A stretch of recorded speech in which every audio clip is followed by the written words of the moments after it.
कटरा विधानसभा के सभी हमारे जो समाजवादी पार्टी के कार्यकर्तागण, चाहे वो जिला कमेटी हो, चाहे सेक्टर कमेटी हो, बूथ स्तर तक के कार्यकर्ता होली मिलन समारोह में पूर्व विधायक बैजनाथ दुबे जी के आयोजन के अवसर पर यहाँ पर बुलाए भी गए थे और काफी बड़ी संख्या में होली मिलन समारोह कार्यक्रम हुआ, जिससे आज गोंडा में बड़ा भव्य कार्यक्रम होली मिलन समारोह का हुआ, जिससे भाईचारे का संदेश पूरे देश में, पूरे गोंडा जिले में जा रहा है।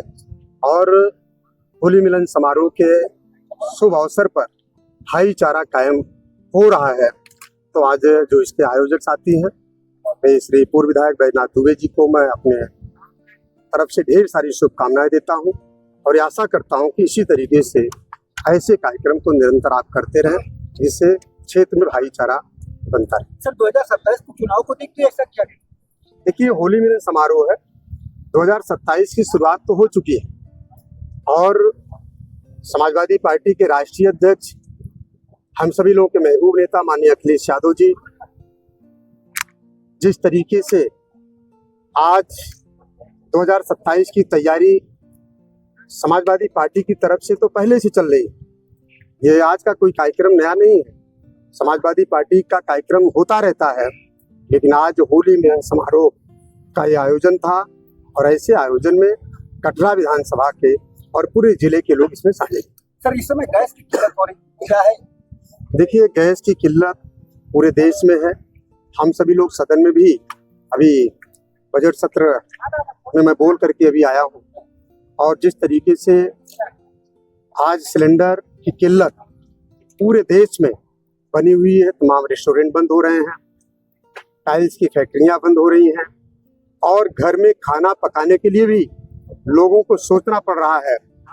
और योगी जी की सरकार और देश की सरकार निरंतर इस बात को कह रहे हैं कि किल्लत नहीं होगी और इसी बीच में गैस का दाम भी बढ़ा दिया। और 60 तो ऑटोमेटिक, आप मीडिया के साथी हैं, आप सभी लोग बाखूबी आप लोग जानते हैं कि सरकार वादा ज़्यादा करती है और धरातल पर दिखाई नहीं पड़ता। जिस तरीके से सिलेंडर की किल्लत पूरे देश में बनी हुई है, सर अगर किल्लत नहीं थी तो 60 कहाँ से हो रहा है, ये सिलेंडर क्यों नहीं आ रहा है, उसकी जवाबदेही सरकार को तय करना चाहिए और जो उपभोक्ता साथी हैं उनको सिलेंडर दिलवाना चाहिए। लेकिन सरकार तो कह रही है कि कोई भी कमी नहीं है। आप मीडिया के साथी हैं, मैं आपके माध्यम से आप लोगों से जानना चाहूँगा कि आज जिस तरीके से लंबी लंबी लाइनें लग रही हैं और लंबी लंबी लाइनों में जिस तरीके से लोग, रेस्टोरेंट बंद हो गए हैं, नाश्ता नहीं मिल रहा है, ऐसी समस्या पूरे देश में बनी हुई है, तो सरकार वो कहती रहे। मैं सरकार की बात तो अलग है, सरकार इसके पहले क्यों नहीं हुआ? आज सिलेंडर जो 60 हुआ है तो आज तो देश देख रहा है ना, सरकार कह रही है तो सरकार को उसको पूरा करने का काम सरकार का है। मुझे कोई कहने में शौक नहीं पड़ रही है कि मैं आपके चैनल के माध्यम से इस बात को झूठा ढिढोरा पीट रहा हूँ। ये देश में जो उपभोक्ता साथी हैं, जो सिलेंडर का उपयोग करने वाले लोग हैं, उनकी तरफ से जो परेशान हैं, मैं उनकी बात आपके चैनल के माध्यम से बोल रहा हूँ। देखिए, ये सारी चीजें सरकार, जिसकी सरकार होती है उसकी जिम्मेदारी। खेप जो मिला हुआ है तो सरकार को उसको देखना चाहिए और ऐसे लोगों के ऊपर कहाँ की बात है? हापुड़ में।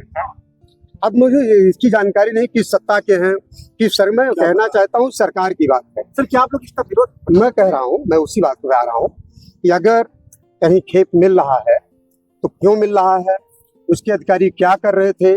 अधिकारी निरंतर अगर निगरानी रखते तो ऐसे बड़े खेप ना मिलते। लेकिन अगर सरकार कहीं न कहीं से फेल है, वो सिलेंडर दिलाने में जब छोटा काम है तो बड़े काम की बात मैं नहीं कर रहा हूँ।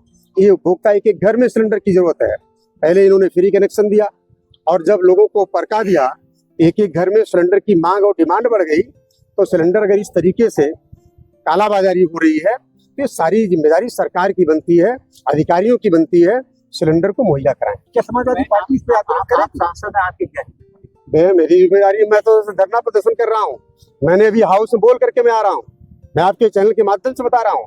आज हम लोग सिलेंडर लेकर के हाउस में जाते हैं, लेकिन सरकार जिसकी है उसकी जवाबदेही ज्यादा बनती है।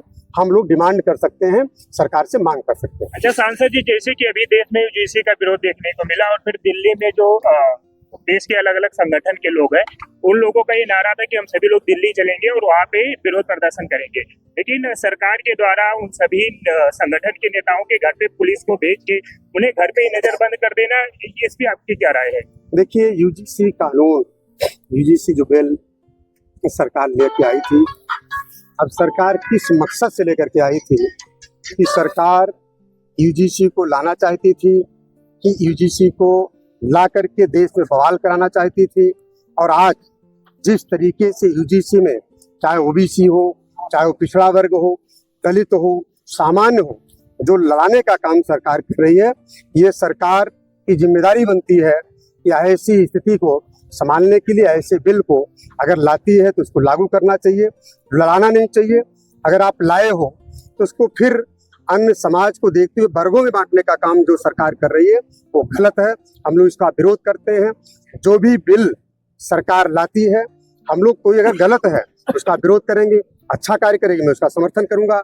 तो सरकार की जिम्मेदारी बनती है या सभी वर्गों को लड़ाने का काम सरकार कर रही है। अच्छा सांसद जी, जैसे कि अभी शंकराचार्य के खिलाफ लगातार क्या नाम है पुलिस के द्वारा कार्यवाही की जा रही है, क्या पिछले दिनों जिस तरीके से शंकराचार्य जी योगी जी के खिलाफ जा रहे थे, भाजपा गवर्नमेंट की तरफ जा रहे थे, ये उसी का परिणाम कि पहले यौन शोषण का उनके ऊपर आरोप लगाया गया और जब कोर्ट अब उन्हें क्या नाम है आश्वासन दे चुका है कि इस मामले में ज्यादा बड़ी कार्यवाही नहीं देखने को मिला, फिर भी यहाँ पे क्या वजह है कि पुलिस के द्वारा लगातार शंकराचार्य जी को परेशान किया जा रहा है? क्या उसी योगी जी के खिलाफ बोलना ये उसका परिणाम है? देखिए, सरकार जिस तरीके से कदम उठा रही है कि आज देश के शंकराचार्य के ऊपर आरोप लगाना और कहीं न कहीं सोची समझी साजिश है। ऐसे शंकराचार्य को जिस तरीके से स्नान करने से रोका गया, कितने शंकराचार्य की चोटियां उखाड़ी गई और सरकार की तरफ से कोई कार्रवाई नहीं हुई। आज शंकराचार्य जी अपनी लड़ाई स्वयं लड़ रहे हैं और समाजवादी पार्टी भी उनके साथ खड़ी है। हमारे राष्ट्रीय अध्यक्ष जी उनका हालचाल भी ले रहे हैं, उनसे मिलने का काम कर रहे हैं कि भारतीय जनता पार्टी की सरकार जिस तरीके से ये कदम उठा रही है ये निंदनीय है, इसकी हम सभी लोग निंदा करते हैं। अच्छा सांसद जी, एक लाख सवाल है, क्या सरकार आपकी सरकार? देखिए, आप लोग जैसा चाह रहे हैं, चैनल वालों के ऊपर है, ज्यादातर मैं बता रहा हूँ। हम लोग जो बोलते हैं आप लोग तो एक मैं आपकी बात कर रहा हूँ, मैं आपकी बात पे आ रहा हूँ, थोड़ा मैं आपकी बात का जवाब दे रहा हूँ आपके चैनल के माध्यम से। आप सभी लोग जो हम लोग काम कर रहे हैं, विपक्ष है, ये उम्मीदें सबको होती हैं और जनता की ताकत होती है। आज देश में तीसरे नंबर की समाजवादी पार्टी बन चुकी है और देश की उम्मीदें हैं कि जिस तरीके से सभी वर्गों के ऊपर, शंकराचार्य के ऊपर, किसानों के ऊपर, नौजवानों के ऊपर अत्याचार हो रहा है, उससे आज जिस तरीके से 2024 में भारतीय जनता पार्टी को उत्तर प्रदेश में समाजवादी पार्टी ने पिछाड़ा है, तो 2027 में समाजवादी पार्टी की सरकार बनेगी और ये समाजवादी पार्टी के कार्यकर्ता बीड़ा उठा चुके हैं और क्षेत्र की जनता, देश की जनता इस बात की उम्मीद है कि सरकार बदलने की बात भी कर रही है।